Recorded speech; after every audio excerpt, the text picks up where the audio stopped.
बिस्मिल्लाहिर्रहमानिर्रहीम dear students, आज का जो हमारा टॉपिक है that is about of the process of urine formation के अंदर थर्ड स्टेप ट्यूबुलर सिक्रेशन।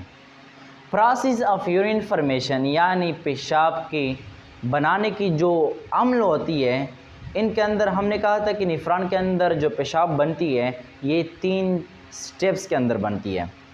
एक स्टेप्स हमने कहा था कि हमारे पास था pressure filtration, second selective reabsorption, अब हमारे पास थर्ड है जो कि हमारे पास ट्यूबुलर सिक्रेशन है। ये लास्ट स्टेप है यूरिन फॉर्मेशन की, यानी इसके बाद फाइनली जो यूरिन है ये बन जाती है। तो चलते टॉपिक की तरफ। हमारे पास ट्यूबुलर सिक्रेशन क्या होती है? By the help of active transport, यानी एक्टिव ट्रांसपोर्ट के ज़रिए से।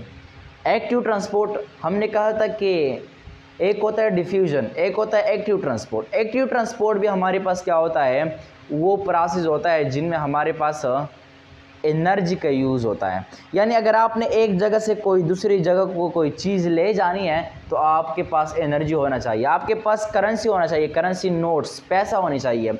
और आपको पता है कि सेल की जो पैसा है वो हमारे पास करेंसी है, यानी सॉरी एटीपी है, एडेनोसिन ट्राइफॉस्फेट यानी एनर्जी है। तो अब हमारे पास एनर्जी के ज़रिए से by the help of active transported the transfer of materials from efferent arterioles यानी blood into distal convoluted tubule of nephron।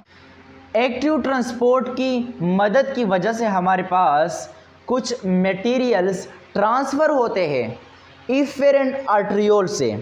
Efferent arteriole से हमारे पास एक्टिव ट्रांसपोर्ट की वजह से कुछ मटेरियल ट्रांसपोर्ट हो जाते हैं किसके अंदर, निफ्रॉन का जो एक पार्ट है जिसको हम कहते हैं डिस्टल कन्वोल्यूटेड ट्यूब्यूल के अंदर। देखें हमारे पास कुछ मटेरियल्स ट्रांसपोर्ट होते हैं किससे, इफेरेंट आर्टरियोल से। ये हमारे पास क्या है, ये भाई है इफेरेंट आर्टरियोल। हमारे पास क्या है, इफेरेंट आर्टरियोल है। तो अब इस इफेरेंट आर्टरियोल से कुछ मटेरियल्स हमारे पास अंदर दाखिल होते हैं डिस्टल कन्वोल्यूटेड ट्यूब्यूल में, इसको हम कहते हैं ट्यूबुलर सिक्रेशन। इसको हम कहते हैं इस कॉल्ड ट्यूबुलर सिक्रेशन।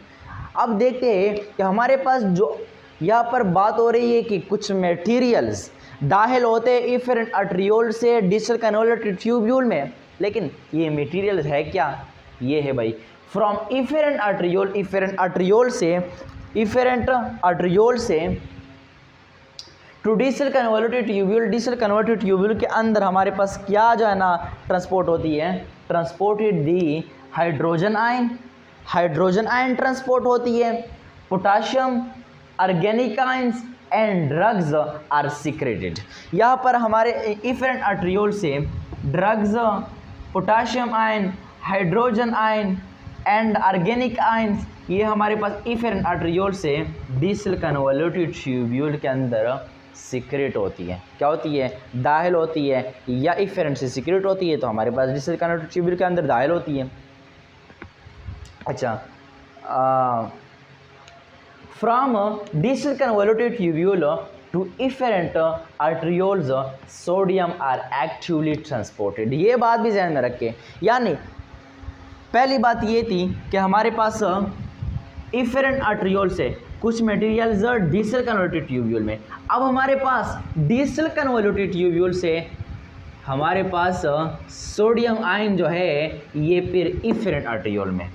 हमारे पास दूसरी बात क्या है कि यहाँ से जो है ना इफेरेंट आर्टरियोल से तो भी हमारे पास मटेरियल्स आ चुके हैं। अब हमारे पास डिस्टल कन्वोल्यूटेड ट्यूब्यूल भी कह रहा है कि अगर आपसे आ सकते तो मैं नहीं बेच सकता हूँ। तो हमारे पास सोडियम जो है ना वो खुद नहीं बेच रहा ना, इसके लिए एनर्जी होती है, यानी एक्टिवली प्रोसेस होती है, इसके लिए एनर्जी का ज़रूरत होगी। अब हमारे पास यहाँ से हमारे पास जो डिस्टल कन्वोल्यूटेड ट्यूब्यूल है इससे सोडियम इफेरेंट आर्टरियोल्स के अंदर दाखिल हो जाएगी। अब वो हमारे पास सोडियम दाखिल होगा तो हमारे पास इसको हम कहेंगे ट्यूबुलर सिक्रेशन। ये ट्यूबुलर सिक्रेशन के अंदर हमारे पास ये सारा का सारा जो है ना प्रोसेस आ रहा है एक्टिवली, यानी एनर्जी के ज़रिए से। क्लियर हो गई। अब देखें आफ्टर प्रेशर फिल्ट्रेशन के बाद सेलेक्टिव रीअब्जॉर्प्शन के बाद ट्यूबुलर सिक्रेशन के बाद, यानी ये जो निफ्रॉन के अंदर जो 3 प्रोसेस है, 3 स्टेप्स है, इन सब के बाद हमारे पास the filtrate present in the renal tubule is called urine. जो हमारे पास ये 3 स्टेप इस पर कंप्लीट हो गए और हमारे पास जो जो रेनल ट्यूब्यूल में हमारे पास जो फिल्ट्रेट अब बच गए, यानी ये 3 स्टेप हो गए, कंप्लीट हो गए। और जो है ना आप कह सकते हैं कि जो लास्ट वन हमारे पास फिल्ट्रेट रह गए, आखिर में जो फिल्ट्रेट रह गए इसको हम कहते हैं यूरिन। क्योंकि जो है ना 3 स्टेप हो गए, इससे जो है ना ज़रूरी एसेंशियल मटेरियल थे वो तो हमारे पास फिर ब्लड के अंदर शामिल हो गए। हमारे पास ब्लड के अंदर जो है ना पोटाशियम, हाइड्रोजन, आयन, फिर हमारे पास जैसे अब हमारे पास जो है ना जो फिल्ट्रेट अब रह चुकी है इसको हम नाम देते हैं यूरिन। ये अब यूरिन होगा, ये अब पेशाब होगा, ये पेशाब हो गई। Urine from the renal tubules इंटर्स into collecting duct. याद रखें, अगर आपने शायद लेक्चर नंबर 9 लेक्चर नंबर 10 है, अगर आपने वो देखी हो तो आपको किडनी के बारे में मुकम्मल जानकारी हासिल हो चुकी होगी।